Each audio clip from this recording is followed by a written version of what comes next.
चलिए आज हम लोग बात करते हैं केंद्रीय आर्थिक समीक्षा 2024-25 के बारे में बात करते हैं। केंद्रीय आर्थिक समीक्षा 2024-25 में भारत की अर्थव्यवस्था और भारत की अर्थव्यवस्था का शेष विश्व के अर्थव्यवस्था के साथ साथ जो इंटरेक्शन होता है उसके संबंध में क्या कहा गया, उन सभी पहलुओं पर बात करेंगे, जिन पहलुओं की चर्चा वित्त मंत्री निर्मला सीतारमण के द्वारा केंद्रीय आर्थिक समीक्षा प्रस्तुत करते वक्त कही गई। तो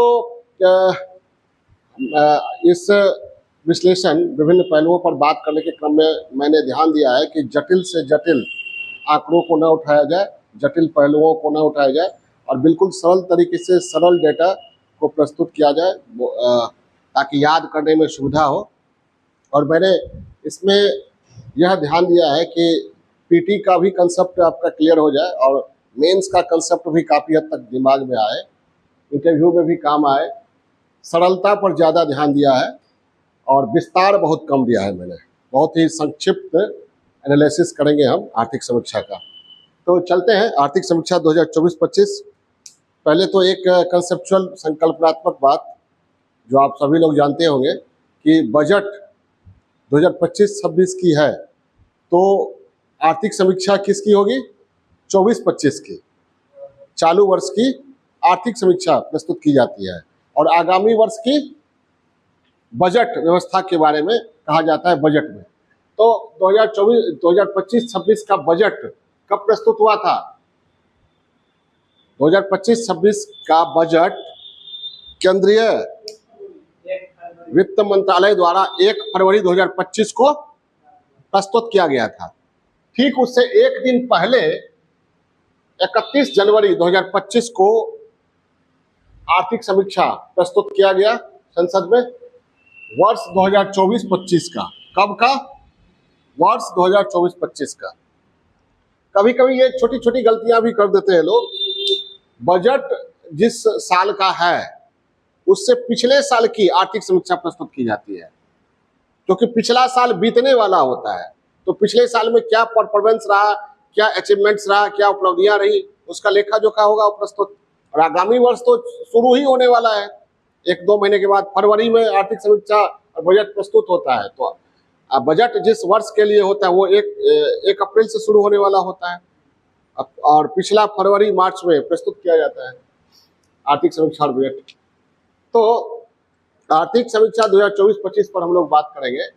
जनरली आर्थिक समीक्षा में क्या कहा जाता है? इकोनॉमिक सर्वे करना, मतलब देखना, आकलन करना। समीक्षा मतलब यही होता है ना, आकलन करना कि क्या हुआ, क्या होना चाहिए था, क्या बेहतर हुआ, क्या नुकसान हुआ, क्या अच्छा नहीं हुआ, क्या अच्छा हुआ, क्या बुरा हुआ, वगैरह वगैरह, क्या स्थिति है। हम संक्षेप में कह सकते हैं कि आर्थिक समीक्षा में संबंधित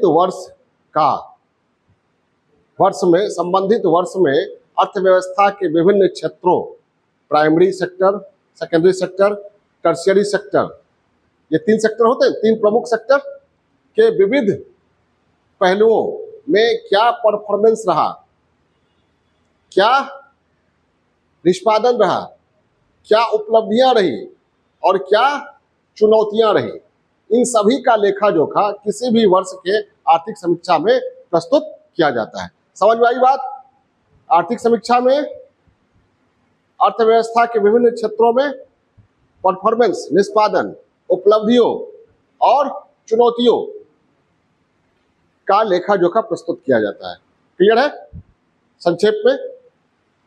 और इसमें क्या किया जाता है? भारत के अंदर, देश के अंदर अर्थव्यवस्था में क्या उपलब्धि रहा और देश के शेष विश्व के साथ, भारत का शेष विश्व के साथ लेन देन, कारोबार में क्या उपलब्धियां रही, क्या स्थितियां रही, उसके बारे में भी देखा जाता है। समझ में आई बात? अर्थव्यवस्था के विभिन्न क्षेत्रों में क्या परफॉर्मेंस रहा, क्या अचीवमेंट्स रहा, क्या चैलेंजेस रहे, उसके बारे में। फिर भारत का अन्य देशों के साथ, शेष विश्व के साथ कारोबार में क्या नुकसान रहा, क्या स्थिति रही, क्या लाभ रहा, उसकी समीक्षा। ऋण के मामले में क्या रहा, हमारा विदेशी मुद्रा भंडार कैसा रहा, व्यापार कैसा रहा, वस्तु का व्यापार, सेवा का व्यापार, विदेशी निवेश की स्थिति क्या रही, वो भी देखा जाता है। हमारे देश के अंदर प्राइमरी सेक्टर मतलब कृषि और संबद्ध क्रियाकलाप में स्थिति क्या रही, सेकेंडरी सेक्टर औद्योगिक क्षेत्र में क्या स्थिति रही, औद्योगिक क्षेत्र में भी बहुत छोटा छोटा विनिर्माण क्षेत्र है, एमएसएमई है वगैरह वगैरह, सर्विस सेक्टर में क्या क्या स्थितियां रही। ठीक है, ये सारे पहलुओं पर बात होती है आर्थिक समीक्षा में। जैसे सर्विस सेक्टर में हमारे यहाँ किन किन क्षेत्रों को शामिल किया गया है, व्यापार, क्या क्या, व्यापार, होटल, रेस्टोरेंट, परिवहन, भंडारण, संचार, प्रसारण से संबंधित सेवाएं, वित्तीय सेवाएं, अचल संपत्ति, आवास और व्यावसायिक वस्तुओं का स्वामित्व, लोक प्रशासन और अन्य सेवाएं, ये सर्विस सेक्टर में शामिल किया गया है। तो इन सभी पहलुओं पर हम लोग बहुत ही संक्षेप में बात करेंगे। आर्थिक समीक्षा समझ गए ना, कंसेप्ट आर्थिक समीक्षा का तो हमेशा हर साल समान रहेगा ना। जब भी पूछा जाएगा आर्थिक समीक्षा में किन बातों की चर्चा होती है, तो क्या कहिएगा, अर्थव्यवस्था के विभिन्न क्षेत्रों में क्या उपलब्धियां रही, क्या चुनौतियां रही, और उसके बाद अर्थव्यवस्था का शेष विश्व के साथ जो लेन देन हुआ, इंटरेक्शन हुआ, तो उसकी स्थिति क्या रही, इसके बारे में लेखा जोखा आर्थिक समीक्षा में प्रस्तुत किया जाता है। और इसमें चूंकि आज हमारा देश एक खुली अर्थव्यवस्था, उदारीकृत अर्थव्यवस्था है, शेष विश्व के साथ इंटरेक्शन होता है, तो शेष विश्व में कुछ घटनाएं विशेष घटती है, भू राजनीतिक हो या आर्थिक हो, तो उसका असर हमारे देश की अर्थव्यवस्था पर भी होता है, तो उसकी भी चर्चा होती है। ठीक है, किन किन चुनौतियों के कारण देश की अर्थव्यवस्था में गिरावट आया, या फिर देश की अर्थव्यवस्था में विभिन्न क्षेत्रों में स्थिति अच्छी रही या बुरी रही, उन कारकों के बारे में भी चर्चा की जाती है। तो चलते हैं हम यहाँ ब्रीफ में, आप लोग चाहे तो एक ये स्क्रीनशॉट ले सकते हैं, तो ब्रीफ किया हुआ है। इंट्रोडक्शन में हम लिखेंगे, वर्ष 2024-25 में अर्थव्यवस्था के विभिन्न क्षेत्रों सेक्टर में निष्पादन, उपलब्धियों और चुनौतियों का लेखा जोखा आर्थिक समीक्षा 2024-25 में प्रस्तुत किया गया। कब प्रस्तुत किया गया?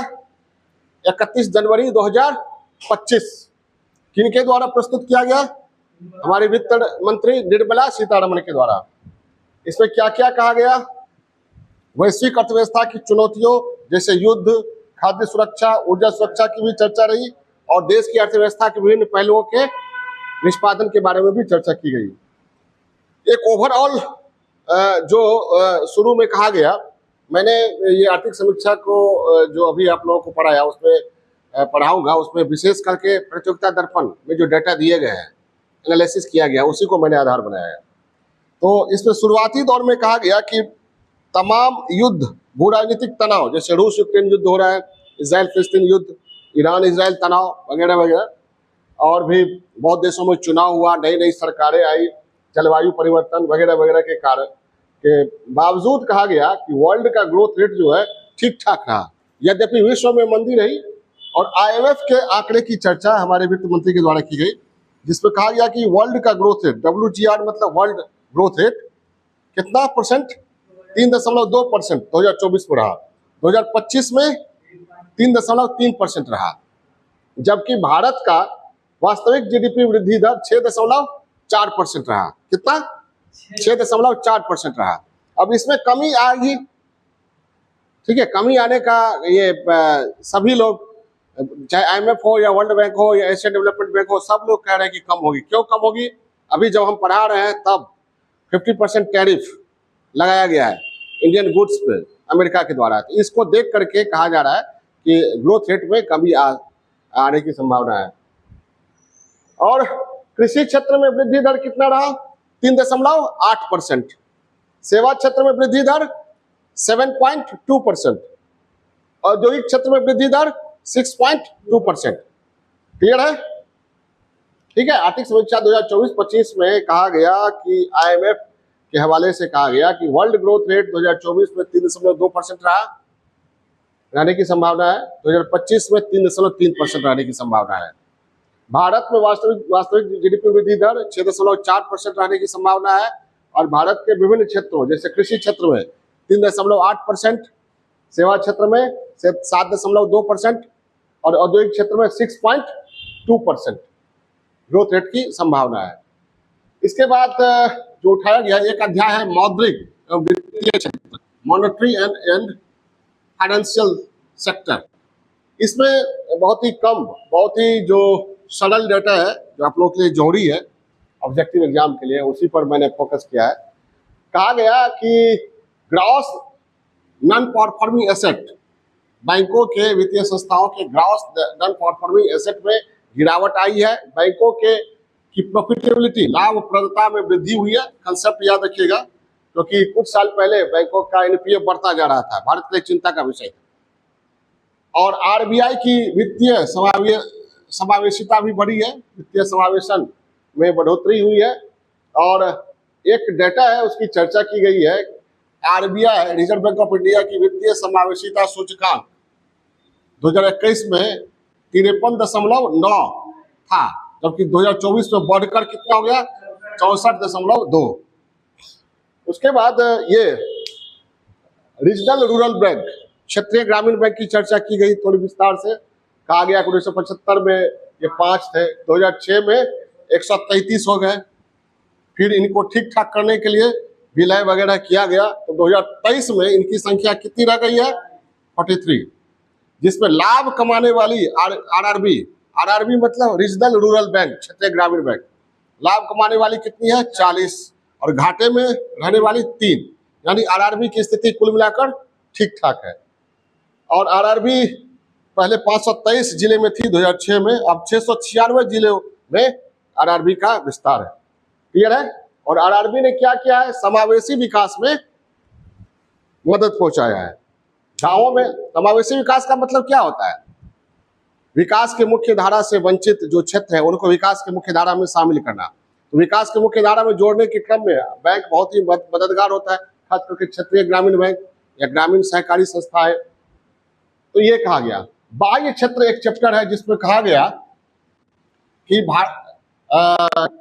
कि विश्व व्यापार कई कारणों से प्रभावित होता है। सबसे पहले तो बाह्य क्षेत्र, एक्सटर्नल सेक्टर वाले चैप्टर में क्या हो सकता है, आप लोग खुद सोच सकते हैं।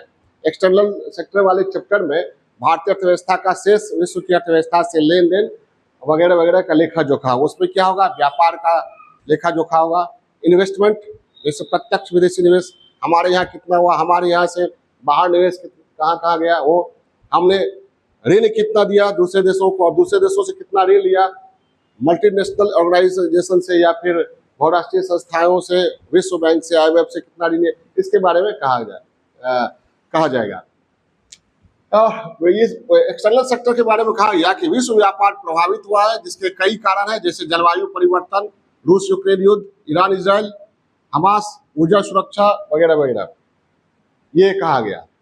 और विदेश व्यापार में रुझान के बारे में कहा गया कि ये गौर से ये कंसेप्ट याद रखिएगा, रुझान लगभग एक जैसा कई सालों से दिखाई पड़ रहा है। वस्तु व्यापार में घाटा की स्थिति होती है, वस्तु व्यापार में भारत घाटे की स्थिति में रहता है, लेकिन सेवा व्यापार में भारत लाभ की स्थिति में रहता है। ठीक है, तो वस्तु व्यापार में जो घाटा होता है उसको काफी कम कर दिया जाता है सेवा व्यापार में प्राप्ति के द्वारा।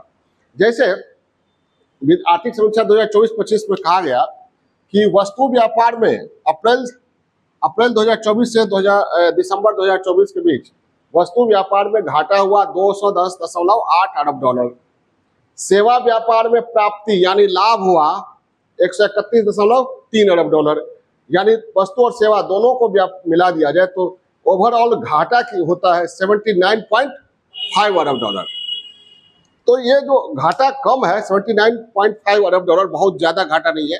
ये कम घाटा किसके कारण है, वस्तु व्यापार के कारण या सेवा व्यापार कारण? सेवा व्यापार कारण। घाटे अधिक हो रहे हैं हमें विश्व व्यापार में, वो किसके कारण? वस्तु व्यापार के कारण। और वस्तु व्यापार में सबसे ज्यादा जो सेंसिटिव चीज है वो क्या है? पेट्रोलियम है। ठीक है, अब ये घाटा हो सकता है और बढ़े, क्यों? आज जब हम लोग चर्चा कर रहे हैं अगस्त में, सितंबर में, तब टैरिफ लग चुका है इंडियन गुड्स पे, अमेरिकन टैरिफ लग चुका है 50%। हो सकता है घाटा बढ़े, देखते हैं क्या होता है। इसके बाद सामाजिक क्षेत्र भी एक चैप्टर है आर्थिक समीक्षा में, जिसमें कहा गया है कि समावेशी विकास की स्थिति सुदृढ़ हो रही है, धीरे धीरे समावेशी विकास की गति बढ़ रही है। समावेशी विकास मतलब बता ही दिया मैंने, समावेशी विकास तभी हो सकता है जब आवास, शिक्षा, चिकित्सा, स्वच्छता आदि के संबंध में जोर दिया जाए। तो इस मामले में किस किस योजनाओं की चर्चा की गई है, किन किन योजनाओं की? प्रधानमंत्री आवास योजना ग्रामीण, स्वच्छ भारत मिशन, जल जीवन मिशन, टेलीमेडिसिन, डिजिटल सुविधाएं, ड्रोन वगैरह की चर्चा की गई है। ठीक है, और कहा गया है कि 2030 तक सस्टेनेबल डेवलपमेंट गोल्स प्राप्त करने की प्रतिबद्धता हमारी बनी हुई है, वित्त मंत्री के द्वारा कहा गया। एक छोटा चैप्टर आर्टिफिशियल इंटेलिजेंस युग में श्रम व्यवस्था के बारे में भी कहा गया है। तो ब्रीफ में कहा जाए तो आर्थिक समीक्षा में कहा गया कि आर्टिफिशियल इंटेलिजेंस के धीरे धीरे इसका क्षेत्र बढ़ता जा रहा है। ठीक है, और ये दो तरह की बातें इससे दिख रही है समस्या। एक तो रोजगार के अवसर कम हो रहे हैं और दूसरा असमानता बढ़ रही है। आर्टिफिशियल इंटेलिजेंस क्या करेगा? आय का संकेतन करेगा ना, एक व्यक्ति में के पास ज्यादा से ज्यादा आय होगा, तो रोजगार के अवसर कम हो रहे हैं और असमानता बढ़ रही है। इसके समाधान के रूप में कहा गया है आर्थिक समीक्षा में कि शिक्षा के क्षेत्र में पैटर्न बदलना होगा, निवेश बढ़ाना होगा, स्किल डेवलपमेंट पर ध्यान देना होगा और सामाजिक सुरक्षा, बीमा, पेंशन पर ध्यान देना होगा, और जो हमारा लेबर फोर्स हो उसको आर्टिफिशियल इंटेलिजेंस के अनुकूल ये बनाना होगा। तो आर्टिफिशियल इंटेलिजेंस के बारे में कहा गया कि ये संकट की जगह विकास का उत्प्रेरक बन सकता है अगर हम लेबर को और अर्थव्यवस्था के परिवेश को सही ढंग से प्रबंधित करें तो। क्लियर है? तो ये हो गया। विदेशी मुद्रा कोष बाह्य क्षेत्र के बारे में फिर आइए, विदेशी मुद्रा कोष हमारा जो है उसके बारे में क्या कहा गया है। विदेशी मुद्रा कोष में आप लोग जानते ही हैं क्या क्या होता है। विदेशी मुद्रा परिसंपत्तियां होती है, बुलियंस होते हैं, SDR स्पेशल ड्राइंग राइट, विशेष आहरण अधिकार, जिसको पेपर गोल्ड भी कहा जाता है, जो IMF के द्वारा जारी किया जाता है वो रहता है, और IMF के द्वारा जारी रिजर्व ट्रांच। ठीक है, और जब विदेशी मुद्रा कोष के बारे में कहा गया कि हमारे पास 640.3 अरब डॉलर था दिसंबर 2024 के पास, अभी तो बढ़ गया है। चैट जीपीटी में हम अभी देखे हैं तो 15 अगस्त 2025 को हमारे पास कितना था? 695.10 अरब डॉलर। ठीक है, लगभग 700 अरब डॉलर। तो कहा गया है विदेशी मुद्रा कोष के बारे में कि हमारे पास जो विदेशी मुद्रा कोष है उससे हम अपने 90% विदेशी ऋण की पूर्ति तुरंत कर सकते हैं। यानी कुल मिलाकर हमारा विदेशी मुद्रा कोष जो है ठीक ठाक स्थिति में है। और यह भी कहा गया है कि फॉरेक्स रिजर्व विदेशी मुद्रा प्रारक्षित निधि के मामले में भारत चौथे स्थान पर है। एक बहुत महत्वपूर्ण आंकड़ा, पहले स्थान पर कौन है? चीन है, दूसरे स्थान पर जापान है, तीसरे स्थान पर स्विट्जरलैंड है और चौथे स्थान पर भारत है। आज चीन के पास विदेशी मुद्रा प्रारक्षित निधि बहुत सबसे ज्यादा है। अब अमेरिका का भी ट्रेजरी बिल्स, सॉवरेन बॉन्ड चीन काफी खरीद कर रखे हुए हैं, इसलिए अमेरिका चीन के विरुद्ध कड़ा कदम उठाता है लेकिन सफल नहीं हो पाता है। रुपया के विनिमय दर के बारे में कहा गया कि विश्व में जो अनिश्चितता की स्थिति बनी है, अभी विश्व में अनिश्चितता की स्थिति बनी हुई है। रूस यूक्रेन युद्ध लगातार चल रहा है और रूस और यूक्रेन में उलझा हुआ है पूरा यूरोप, अमेरिका भी उलझा हुआ है ना, बराबर ट्रंप पुतिन मिल रहे हैं वगैरह वगैरह। तो ये स्थिति पहले भी थी। तो अनिश्चितता के कारण कहा गया कि रुपए के विनिमय दर में भी अनिश्चितता की स्थिति दिख रही है और विनिमय दर में गिरावट आई है। जब टैरिफ बढ़ा है तो और भी गिरावट आई। आर्थिक समीक्षा हम लोग कब पढ़ रहे हैं? कब पढ़ रहे हैं? जनवरी 2025 में का। उस समय तो हम आज के परिवेश से मिला जुला कर चर्चा कर रहे हैं। क्लियर है? विदेशी ऋण के मामले में कहा गया कि स्थिति संतोषजनक है और 2024 में जीडीपी का 19.4% विदेशी ऋण। ठीक है, अल्पकालिक ऋण कम है हमारे पास और दीर्घकालिक ऋण ज्यादा है। क्लियर है? यानी सॉफ्ट लोन अधिक है, हार्ड लोन कम है। तो विदेशी ऋण के सही आंकड़े जब आप एग्जाम दीजिएगा उसके ठीक पहले जो आंकड़े जारी किए जाते हैं, जनरली सितंबर लास्ट आवर में जारी किया जाता है या मार्च वगैरह में, तो वो आंकड़ा देख लेना है। बाह्य क्षेत्र के बारे में ओवरऑल कहा गया कि हमारे देश की जो अर्थव्यवस्था है, इधर सुनिए, हमारे देश की जो अर्थव्यवस्था है उसका शेष विश्व की अर्थव्यवस्था से जो लेन देन होता है तो हमारी स्थिति ठीक ठाक रहती है 3 कारणों से। एक, सर्विस सेक्टर में हमारा एक्सपोर्ट ठीक ठाक है। दूसरा, दूसरा फॉरेन रेमिटेंस, बताए थे ना, हमारे लोग जो बाहर में कमा रहे हैं, ठीक है, वो भेजते हैं, एनआरआई वगैरह जो है गल्फ कंट्रीज में या यूएसए, यूरोपियन यूनियन के देशों में, फॉरेन रेमिटेंस और सर्विस एक्सपोर्ट्स के कारण जो है वो घाटा को कम करने में हमें बाहरी मदद मिलती है। तो दो मुख्य चीज है, कौन कौन? सेवा क्षेत्र और सेवा क्षेत्र ही सर्विस सेक्टर हुआ, सर्विस एक्सपोर्ट में करते हैं हम लोग, सेवा क्षेत्र में निर्यात, ठीक है, आयात मेरा हमारा कम होता है, और फॉरेन रेमिटेंस, हमारे जो लोग बाहर में हैं वो कमा के भेजते हैं हमें। और तीसरी बात, हमारे देश के का जो है ये डिमांड अच्छा खासा है, ठीक है, डोमेस्टिक डिमांड भी अच्छा खासा है। क्लियर है? सेवा क्षेत्र के प्रदर्शन के बारे में भी एक चैप्टर है, उसमें कहा गया है कि 2013-14 में 50.6% सेवा क्षेत्र की हिस्सेदारी थी, लगभग आधा नहीं। प्रचलित मूल्य पर कुल ग्रॉस वैल्यू एडिशन में 2013-14 में 50.6% सेवा क्षेत्र की हिस्सेदारी थी। 2024-25 में कितना बढ़ गया? 55%। ठीक है, ग्रॉस वैल्यू एडिशन में सेवा क्षेत्र की भागीदारी 55% है। जीडीपी में भी कह सकते हैं, जीडीपी में 55%। रोजगार कितने बल को? 30% वर्कफोर्स को रोजगार प्रदान करता है। कौन क्षेत्र? सेवा क्षेत्र। सेवा निर्यात में भारत की हिस्सेदारी के बारे में भी कहा गया है। वैश्विक सेवा निर्यात में भारत की हिस्सेदारी कितनी है? 4.3%। और रैंकिंग कितनी है? 7वां। वैश्विक सेवा निर्यात में सबसे ऊपर कौन है? यूनाइटेड स्टेट्स ऑफ अमेरिका पहले स्थान पर है, दूसरे स्थान पर यूनाइटेड किंगडम है, तीसरे स्थान पर 4 देश है, जर्मनी, आयरलैंड, चीन और फ्रांस। तो 4, 2, 6 उधर हो गया, 7वें स्थान पर भारत है अपना। क्लियर है? कृषि के मामले में कहा गया, कृषि और संबद्ध क्रियाकलाप का 2023-24 में जीडीपी में कितनी भागीदारी थी? 16%। और कितने आबादी को ये सपोर्ट करता है, आजीविका प्रदान करता है? 46.1%। और ये इस आर्थिक समीक्षा में एक और डेटा, वैश्विक उत्पादन में प्रमुख अनाज के मामले में वैश्विक उत्पादन में हमारी भागीदारी कितनी है? 11.6%। एमएसपी वगैरह के बारे में भी चर्चा की गई है। तो यहाँ बहुत ही ब्रीफ, बहुत ही संक्षिप्त चर्चा मैंने किया है आर्थिक समीक्षा में, और बहुत सरल डेटा को उठाया है, विशेष करके बीपीएससी 71वीं पीटी को देखते हुए, या और भी पीटी जो भी होगा निकट में, तो बहुत सारे इसमें डेटा है, फैक्ट है, जो बहुत ही सरल तरीके से मैंने प्रस्तुत किया, जो आपको एग्जाम में उपयोगी हो गया।